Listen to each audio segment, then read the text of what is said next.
Fram, one of the best-selling filter brands in the world for decades, had been criticized for years by the automotive community for its poor quality. Cummins itself even issued a warning stating that the use of certain Fram filters could void the warranty on its engines. And by 2025, its parent company, First Brands Group, filed for bankruptcy amid allegations of financial fraud. But what really happened? Today, we're going to take a closer look at the issue and explain why you shouldn't buy Fram filters. To understand the magnitude of the collapse, we first need to understand the technical superiority that took Fram to the top. Before its invention in Rhode Island in 1934, engine lubrication systems were primitive. Oil circulated while trapping metal particles and carbon until the engine seized, or the owner had to manually disassemble heavy iron housings to clean out sediment. Fram introduced the replaceable cartridge filter, quickly adopting specifications from the U.S. military during World War II. Its engineers discovered that by using heat-treated cellulose arranged in mathematically precise micropleats, they could trap particles as small as 20 microns without restricting the oil flow crucial to the crankshaft bearings. In the 1960s, the brand made its biggest leap forward with the introduction of the spin-on filter, allowing virtually any driver to change the filter by hand. The brand became so powerful that giants like Ford, General Motors, and Chrysler installed Fram components directly on their assembly lines. Its manufacturing quality was considered unquestionable. Thick-gauge steel housings, pressure-sealed metal end caps, high-density nitrile rubber anti-drainback valves, and gradient-density filter media capable of trapping soot, without collapsing under pressures exceeding 60 psi.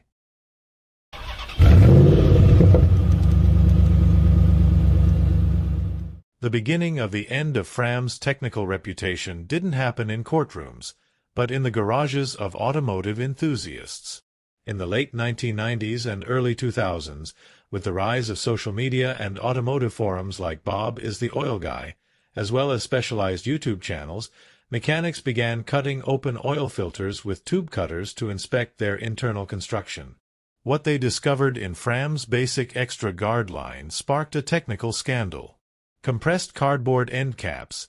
Instead of using sealed steel discs to hold the filter media in place, Fram began bonding the cellulose paper directly to end caps made from compressed paper fiber, similar to the hard cardboard used in a shoebox. Cheap plastic bypass valves. The pressure bypass valves, which are supposed to open if the filter becomes clogged to prevent the engine from being starved of oil, were replaced with rigid plastic components held in place by low-tension metal leaf springs. Black textured grip coating. Although the textured rubber-like surface, known as sure grip, was promoted as an advantage for loosening the filter by hand, many enthusiasts saw it as a marketing gimmick designed to hide the fact that the outer steel can was now much thinner and more prone to deformation when torque was applied with a professional filter wrench. Independent laboratory test videos showed that under severe pressure cycles or extreme heat, the adhesive holding the cardboard end caps could deteriorate, allowing dirty oil to bypass the filter completely or, in the worst-case scenario, allowing loose pieces of paper fiber to travel into the engine's lubrication passages. While competitors such as Wix, Mobil 1, Donaldson, and Manfilter maintained metal interiors and silicone valves, Fram earned the bitter nickname, the Can of Shame, among professional mechanics.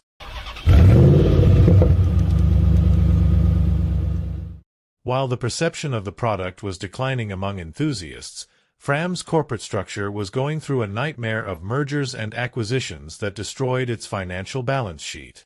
The company stopped being an automotive engineering-focused business and became a chess piece reshuffled by private equity firms.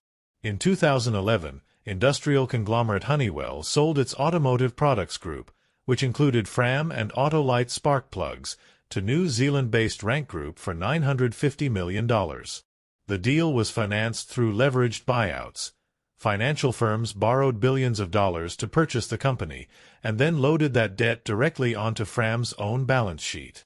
From there, Fram was merged, split up, and packaged together with other struggling legacy brands such as Trico windshield wipers, Carter fuel pumps, and Fuel Premier modules, forming entities such as UCI Fram and eventually First Brands Group.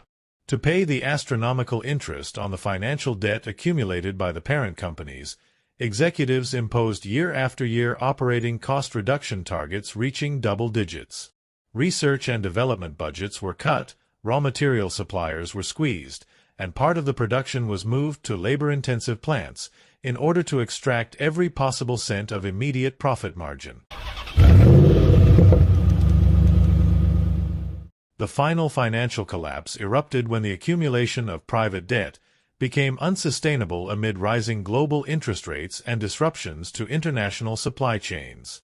The successor entities of the group that housed Fram were forced to file for bankruptcy under Chapter 11, to suspend the immediate collection of hundreds of millions of dollars in overdue loans and negotiate restructuring with their creditors. The Financial Restructuring Report revealed the harsh reality of the business model. Loss of the technical market. Although Fram continued selling massive volumes through major discount chains thanks to large-scale distribution contracts, it had completely lost the independent repair shop and specialized lubricant center market, which had largely shifted toward filters with metal interiors and OEM specifications. Margins squeezed by rising input costs. The cost of steel, synthetic cellulose, and ocean freight skyrocketed, but the brand could not pass those costs on to consumers at retail without risking its contracts against private label brands and low-cost Asian competitors. Unviable capital structure. The company was generating acceptable operating revenue, but almost all of its cash flow was being diverted toward paying interest on the multibillion-dollar loans accumulated during the decade of leveraged corporate acquisitions. Fram managed to survive bankruptcy through a process of asset sales and capital restructuring, reorganizing its product lineup and introducing higher quality lines such as Fram ToughGuard and Ultra Synthetic, featuring metal end caps and synthetic filter media in an attempt to regain lost ground. However, the corporate scar left its mark on the industry. The story of Fram's bankruptcy is not the story of obsolete technology.